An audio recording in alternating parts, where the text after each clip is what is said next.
सफेद बाघिन माँ और ब्लैक पैंथर का बच्चा। ब्लैक पैंथर का बच्चा चिंटू मदद के लिए चिल्ला रहा था।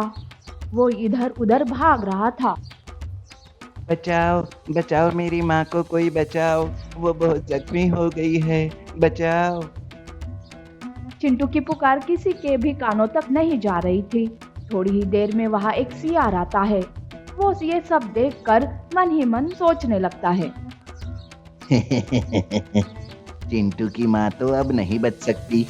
मीठी मीठी बातें करके चिंटू को अपने साथ ले चलता हूँ और उसे खा जाता हूँ। सियार मदद करने के बजाय चिंटू के माँ के मरने का इंतजार करता है और जब उसे लगता है कि चिंटू की माँ मर गई, तब वो चिंटू के पास जाता है और कहता है, बेटा, क्या हुआ तुम्हारी माँ को? वो शिकारियों की गोली से घायल पड़ी है। मेरी माँ को बचाने में मेरी मदद करो प्लीज। सियार मदद करने का नाटक करते हुए चिंटू के माँ के पास जाता है, पर तब तक बिना मदद के ही उसकी माँ मर जाती है। चिंटू माँ के लिए रोने लगता है। तब सियार कहता है, रो मत बेटा, ओनी को तो कोई नहीं डाल सकता, पर मैं हूं ना, मैं तुम्हें आसरा दूंगा, चलो मेरे साथ। सियार चिंटू को लेकर अपनी गुफा जाता है और कहता है, तुम यहाँ थोड़ी देर आराम करो, मैं अभी आता हूँ। सियार मरी हुई चिंटू के माँ के पास आकर उसे अपने भोजन के लिए वहां से ले जाता है। वो उसे अपनी गुफा के पास वाली झाड़ी में छुपा देता है और मन ही मन सोचता है,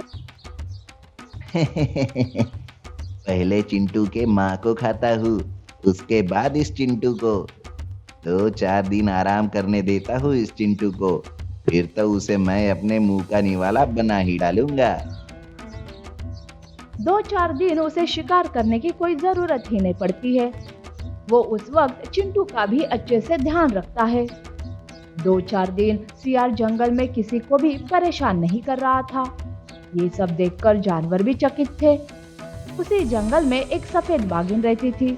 सफेद बाघिन को उसके खुद के बच्चे नहीं थे, इसीलिए वो अनाथ बच्चों की माँ बनी हुई थी। वो सियार को छोटे चिंटू के साथ देख लेती है। तब वो मन ही मन सोचती है, अरे ये चिंटू इस सियार के साथ कैसे? वैसे 2-4 दिन से उसकी माँ भी दिखाई नहीं दे रही है। कहीं इस सियार ने कुछ किया तो नहीं? ऐसा सोचकर वो सियार के पास जाती है और चिंटू से कहती है, अरे चिंटू बेटा, तुम इस मक्खर सियार के साथ क्या कर रहे हो? जाओ अपनी माँ के पास जाओ बेटा। ये सुनते ही चिंटू रोने लगता है। तब सियार बाघिन को सारी बात बताता है। तब बाघिन कहती है, सियार, तुम सच कह रहे हो ना, या ये तुम्हारी कोई चाल है इस चिंटू को खाने की? मुझे तो तुम पर जरा सा भी विश्वास नहीं है। नहीं नहीं, ऐसी कोई बात नहीं है मासी, सियार तो बहुत ही अच्छा है। माँ के जाने के बाद से यही मेरा ध्यान रख रहा है। सुना अपने कानों से, अब तो विश्वास हो गया ना। चलो छोड़ो हमें और जाओ, अपना काम करो। सियार चिंटू को लेकर जाने लगता है। चिंटू के कहने के बाद भी सफेद बाघिन को उस पर विश्वास नहीं हो रहा था। तो उधर सियार अपने मन में सोचता है, ये बाघिन तो बड़ी ही होशियार है। ये तो हमेशा अनाथ बच्चों को आसरा देती है और उसकी माँ बनी फिरती है। अब तो मुझे मेरा काम जल्द से जल्द पूरा करना पड़ेगा। सियार अपने गुफा में आते ही अपने मंसूबे को पूरा करने की कोशिश करता है। सियार चिंटू को मारने जाता है। सियार का हमला होते ही खुद पर हमला करते देख चिंटू हैरान हो जाता है। वो उससे बचते रहता है। तब चिंटू कहता है, ये क्या, मैंने तो अभी तुम्हारी तारीफ की और तुमने अपनी असलियत दिखाना शुरू कर दिया। तुम तो बहुत ही बुरे हो, मासी सच कह रही थी। चिंटू उसके चुंगल से बचकर भागने लगता है, पर चिंटू सियार के हाथ लग ही जाता है। अब सियार उसे मारकर खाने ही वाला था कि तभी सफेद बाघिन वहां आ जाती है और चिंटू को बचा लेती है। मुझे लगा ही था कि कुछ तो गड़बड़ है। बेटा चिंटू, घबराओ मत, मैं तुम्हें कुछ नहीं होने दूंगी। सफेद बाघिन सियार को मार मार कर जंगल से ही बाहर निकाल देती है। चिंटू की जान बच जाती है। तब चिंटू कहता है, थैंक यू मासी, मुझे माफ कर दो। मैंने आपकी बात नहीं सुनी और उस सियार पे विश्वास किया। बेटा मासी नहीं, माँ कहो। आज से मैं तुम्हारी माँ हूँ। चलो मेरे साथ, मेरे बाकी के बच्चों के साथ ही रहना तुम भी। बाघिन उसे अपने घर ले जाती है। इस तरह से बाघिन के बाकी के बच्चों के साथ साथ सफेद बाघिन चिंटू की भी माँ बन जाती है।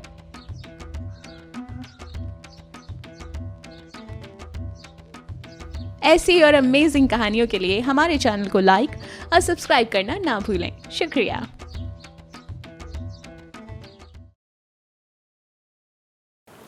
Pregnant cow and tiger. बाघ को बहुत जोरों की भूख लगी थी। छोटे मोटे खरगोश खाकर वो पूरी तरह से ऊब चुका था। उसे कुछ बड़ा शिकार करने की इच्छा थी। वो पूरे जंगल में किसी बड़े शिकार के हाथ लगने की उम्मीद में यहाँ से वहां घूम रहा था। उस वजह से उसकी भूख और भी ज्यादा बढ़ने लगी, जिस वजह से वो गुस्सैल हो गया था। अब तो हाल ये था कि जो भी जानवर उसके सामने आता वो शायद ही अपनी जान बचा पाता। जंगल के सारे जानवर कहाँ मर गए हैं? एक भी जानवर मुझे नजर नहीं आ रहा। खरगोशों को खा खा कर मैं ऊब चुका हूँ। अब तो उन्हें खाने का भी मन नहीं करता। अब चाहे मैं भूख से मर क्यों न जाऊं, पर मैं खरगोश तो बिल्कुल नहीं खाऊंगा। खुद से बातें करते हुए बाघ की नजर तालाब के किनारे गई और उसकी आंखें खुशी से चमक उठी। एक गाय अभी अभी पानी पीकर वहां से बाघ की तरफ ही आ रही थी। गाय ने भी उसकी तरफ देखा और वो डर के मारे वहीं पर रुक गई। बाघ को लगा अब वो तुरंत अपनी जान बचाकर भागने लगेगी, पर उस गाय ने ऐसा कुछ भी नहीं किया और वो वहां पर खड़ी होकर फूट फूट कर रोने लगी। कैसी गाय हो तुम? इतनी मूर्ख हो कि अपनी जान बचाने के लिए भागने की मेहनत भी नहीं कर रही। चलो, मेरी मेहनत तो बच गई। अब मैं आराम से यहीं पर तुम्हें खा लूंगा। बस ये रोना धोना बंद करो। भगवान के लिए मुझे जाने दो।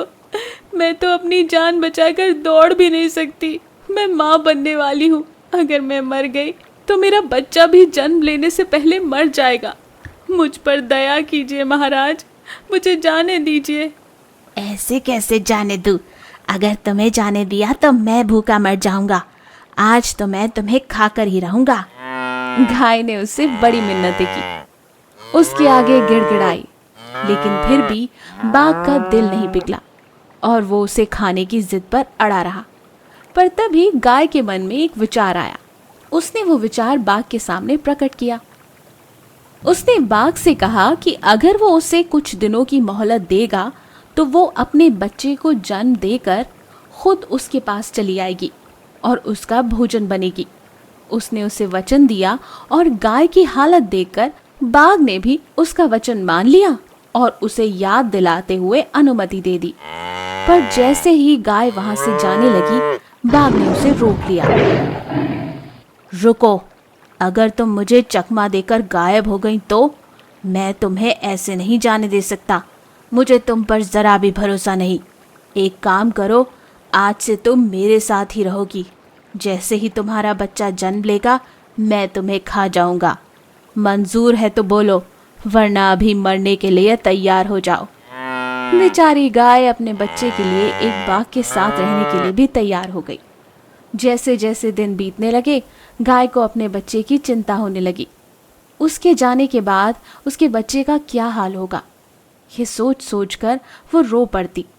बाघ ये सब कुछ देखता पर उसे नजरअंदाज कर देता। कुछ ही दिनों बाद गाय ने अपने बछड़े को जन्म दिया और उसकी आंखों में खुशी के आंसू छलकने लगे। फिर वो अपने बछड़े को गले लगाकर रो पड़ी। माफ करना मेरे बच्चे, मैं तुम्हें इस दुनिया में ले तो आई, पर तुम्हें छोड़कर जा रही हूँ। अब भगवान से प्रार्थना करूंगी कि तुम सही सलामत रहो। चलो अब रोना धोना बंद करो और हमारा अधूरा काम पूरा करो। मैंने तो अपना वचन पूरा किया, अब तुम्हारी बारी।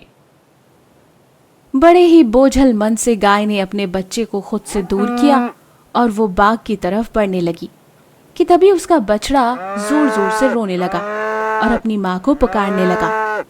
दोनों का दुख देखकर बाघ जैसे खूंखार प्राणी का भी दिल दहल उठा और उससे एक माँ से उसके बच्चे को जुदा करने की हिम्मत ना हुई। कैसी माँ हो तुम? तुम्हारा बच्चा रो रहा है और तुम उसके पास भी नहीं जा रही। जाओ और उसे चुप कराओ, वो भूखा होगा। और हाँ, आज के बाद कभी उसे अपने से दूर मत करना और मैं भी तुम्हारे और तुम्हारे बच्चे की सुरक्षा का ध्यान रखूंगा। आज के बाद तुम्हें कतई तकलीफ नहीं पहुंच सकती, ये मैं वादा करता हूँ। गाय को तो अपने कानों पर विश्वास ही नहीं हो रहा था। वो बाघ के चेहरे के भाव देखकर सब समझ गई। वो भागकर अपने बछड़े के पास गई और उसे प्यार से चाटने लगी और गले लगा लिया। उसने दिल से बाघ का शुक्रिया अदा किया और वहां से खुशी खुशी अपने बच्चे के साथ वहां से चली गई।